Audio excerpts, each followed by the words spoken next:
জনগণ যে মানে অন্তর্বর্তী সরকার থাকুক, জনগণ চায়, এরকম একটা বক্তব্য এসছে অন্তর্বর্তী সরকারের কাছ থেকে, এক উপদেষ্টার কাছ থেকে।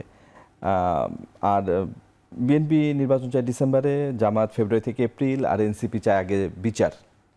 এই হচ্ছে মন্তা কথায় দলের অবস্থান। এর বাইরে আরও অন্যান্য দল আছে, তাদেরও আলোচনা আছে। আপনারাও ডিসেম্বরে নির্বাচন দাবি করেছেন। তো একটা আলোচনা আছে নির্বাচন প্রলম্বিত করার চেষ্টা হচ্ছে কিনা। আপনি কি মনে করেন নির্বাচন প্রলম্বিত করার চেষ্টা করা হচ্ছে? কথা বলতে চাই না, কিন্তু এটা ঠিক যে ধরেন প্রায় সমস্ত দল নির্বাচনে একটা রোড ম্যাপ চাচ্ছে। এখন রোড ম্যাপ চাওয়ার মধ্যে তো কোনো অন্যায় নেই। নির্বাচন তো দিতে হবে, আজ হোক কাল হোক। অনির্বাচিত সরকার তো অনির্দিষ্টকালের জন্য থাকতে পারবে না। সেই ক্ষেত্রে চিন্তা ভাবনা করে একটা road map even after 8 months দেওয়া যাবে না কেন? আমার কাছে এটা পরিষ্কার নয়। আর হয় কি, মানে ওই বলে না, ওই মানে প্রবাদটা বাংলায় ছিল, আয়ু যেন পদ্মপত্রিনীর, কচুর পাতার পানির মতো যেন জীবন। জনপ্রিয়তাটা ওই রকম। আজকে যেটা জনপ্রিয় মনে হচ্ছে আজকের এই বিশেষ পরিস্থিতিতে, এই বিশেষ পরিস্থিতিতে যখন থাকবে না, তখন তো অন্যরকম হবে। তখন ইংরেজি কবিতার মতো Das I enter, Das I go. মানে একজন প্যাট্রিয়ট কত হলো, দেখা গেল যে দুদিন পরে তার মানুষ পারলে ঢিল ছুটছে। তো ডক্টর ইউনূস তো পলিটিক্স করবেন না, উনি এটা স্পষ্ট করেছেন। আর যদি উনি বলে যদি পলিটিক্স করবেন, তো পলিটিক্সে জয়েন করুন, পার্টি করুন, ঘোষণা দিক, সেটা আর একটা চ্যাপ্টার। লোকে কীভাবে নেয় সেটা দেখা যাবে। সেটা যেহেতু করছেন না, অতএব তাকে নিয়ে যে একটা এয়ার তৈরি করবার চেষ্টা করা হচ্ছে, আমি বলবো এইটা মূর্খতা ছাড়া কিছু না। তার বিরোধিতা করছি না, আচ্ছা উনি পারলে থাকুক না, কিন্তু মানুষ তো চাইতে হবে, নির্বাচিত হতে হবে। উনি কি মানুষের ইচ্ছার বিরুদ্ধে থাকতে পারবেন না? উনি নিজে কি তা চান? ব্যক্তিগতভাবে সংলাপের সময় থেকে জিজ্ঞেস করেছিলাম ঠিক এই প্রশ্নটাই। উনি বলেছেন, না আমার ওটা কাজ নয়, আমার ফিল্ড যেটা আমি তাই করব। এরপরে টেলিভিশন ইন্টারভিউগুলোতেও উনি সেই কথা বলেছেন। তাহলে ওই যে কথা এখন তোলা হচ্ছে, এটা হয় কি, হ্যাঁ এটা তো ঠিক। ধরেন আপনি একটা সক্রিয় মানুষ, কাজ করেন, আপনি 100টা কাজ করেন, তার মধ্যে 10টা কাজ ভুল হবেই। কোনো মানুষ তো ফেরেশতা নয়। কিন্তু যে মানুষটা কোনো কাজ কখনো করেনি বা করতে দেখি নাই, তার তো কোনো ভুল আমি জানি না। ফলে তাকে আমার কাছে একদম ফ্রেশ, ধোয়া তুলসী পাতা মনে হচ্ছে। আর যিনি কাজ করছেন, 90টা কাজ ভালো করেছেন, who is definitely capable than this man, যে আমি কাজ করতে দেখিনি, কিন্তু আমি সেটা বুঝতে পারছি না। সেই জন্য আমার কাছে মনেই হতে পারে তো রাজনীতিবিদগুলো তো অনেক ঝামেলা করেছে, কোনো কাজ করতে পারেনি, ইত্যাদি ইত্যাদি বলবে। কিন্তু এই জায়গাতেই যখন আরেকজন থাকবে, তখন তার পরিণতি কী হবে দেখবে, যখন তার চাইতে বেশি হতাশ হবে। এই জন্যে রাজনৈতিক প্রক্রিয়ার কোনো বিকল্প নাই।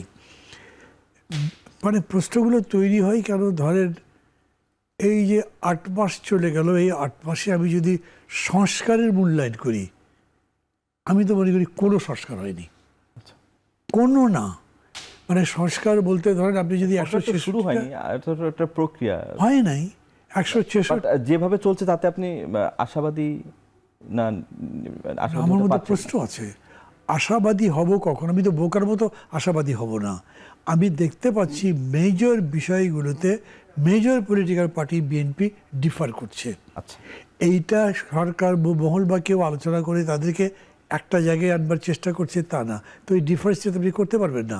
ডক্টর ইউনূস স্পষ্ট বলছেন যে আমি ঐক্যমত্যের ভিত্তিতেই করব, আমি কোনো জিনিস চাপিয়ে দেবো না। তাহলে যে জিনিস বিএনপি ডিফার করছে, বা ধরেন আমি ডিফার করছি, আমার বিরুদ্ধে চাপিয়ে দিতে পারবেন না। তো বিভাজনের এই সমাজের মধ্যে দেখবেন লিখছে 166-র মধ্যে 150টা একমত। সেই 150টা খুব পলিটিক্যালি ম্যাটার করে না। পলিটিক্যালি যেগুলো ম্যাটার করে সেই জায়গাতে কিন্তু তেমন করে ঐক্য হয়ই নাই। কনস্টিটিউশন, নির্বাচনের প্রশ্ন, এই জায়গাগুলোতে হয়নি। আপনার টাইম শেষ হয়ে গেলে আমাকে বলবে তাড়াতাড়ি, বিকজ প্রশ্নটাই করেছেন যার জবাব খুব না। একটু যদি সংক্ষিপ্ত করেন তাহলে ভালো হয়। আমি কেন আবার দুদুভাইয়ের কাছে আসবো ইস্যুতে? না, আপনি তার কাছে যান, পরে বলবো আবার। ঠিক আছে। দুদুভাই যেটা বলছিল যে আসলে আমার প্রশ্ন আরেকটা আছে, বাট আপনি চাইলে জবাব দিতে পারেন। যে যেটা বলছে যে মেজর ইস্যুগুলোতে ডিফার করছে বিএনপি, আসলে মানে তাহলে ঐক্যমত্যটা হবে কিভাবে? নির্বাচন নেই তো কথা নাই, এখানেই তো ডিফার। আচ্ছা, ডক্টর মোহাম্মদ ইউনূস সাহেব ভালো লোক হিসাবে পরিচিত, যোগ্য লোক হিসাবে পরিচিত। 2-4 জন দেশে বিদেশের গ্রহণযোগ্য ব্যক্তি এই ধরনের একটা ভাবমূর্তি নিয়ে কিন্তু তিনি পরিচিত। কিন্তু 8 মাসের কিছুটা হলেও এই জায়গাটায় মানুষ কিছু কথাবার্তা বলছে, সেটি হচ্ছে এই রাজনীতি দলগুলোর কথা বলছে না। আমাদের সঙ্গে যখন সাধারণ মানুষের কথা হয় না, আমার ধারণা অন্য দলদেরকেও, যাদের একজন সাংবাদিক, নির্বাচনটা আসলে কি হচ্ছে, আচ্ছা, এটা কিন্তু গত 3 মাস 4 মাস আগে এই ধরনের প্রশ্ন আমি অন্তত মুখোমুখি হইনি।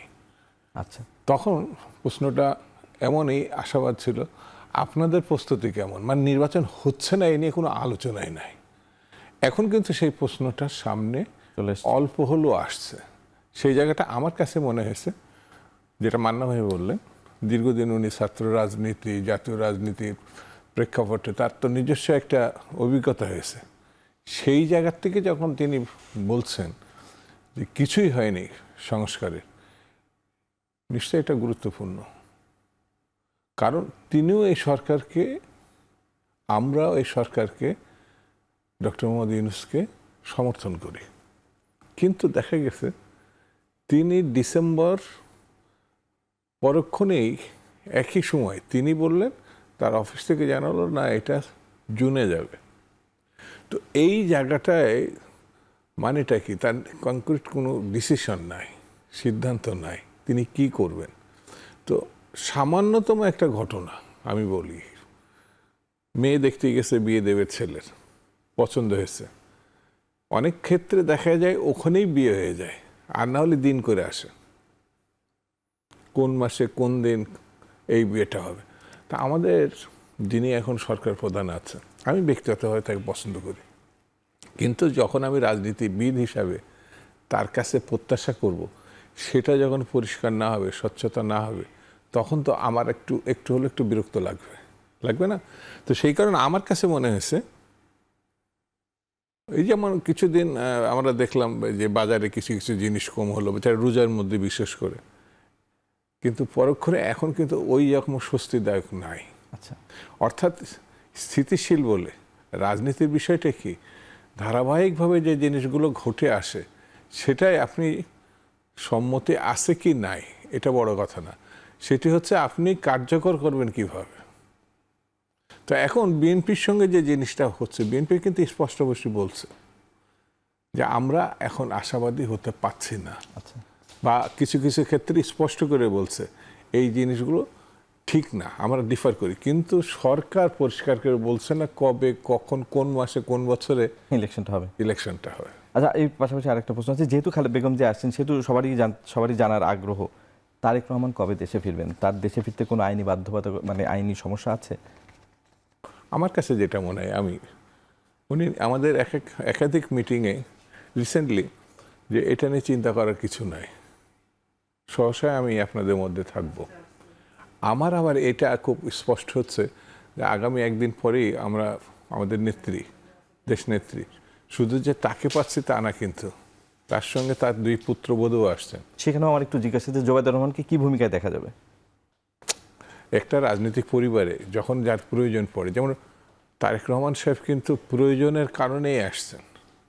এখন যে প্রয়োজন থাকলে সেই পরিবার থেকে আরেকজন মানুষ, আমি মনে করি ব্যক্তিগতভাবে যে একজন প্রতিষ্ঠানের যে রূপান্তরিত হয়েছে, বেগম খালেদা জিয়ার কাছাকাছি থাকা, এটা তো রাজনীতির কাছাকাছি থাকা। আচ্ছা, আনুষ্ঠানিকভাবে পদ দিয়ে রাজনীতি করা, এটা আরেকটা ব্যাপার। সেই জন্য আমার কাছে মনে হয়, আমরা তো সবাই রাজনীতি, যেমন আবদুল্লাহ ভাই হঠাৎ করে ডিফার করে বসলো যে আমি রাজনীতির লোক না, আমার তো মনে হয় সাংবাদিকরা রাজনীতিবিদদের থেকেও একটু উচ্চগ্রামের রাজনীতিবিদ।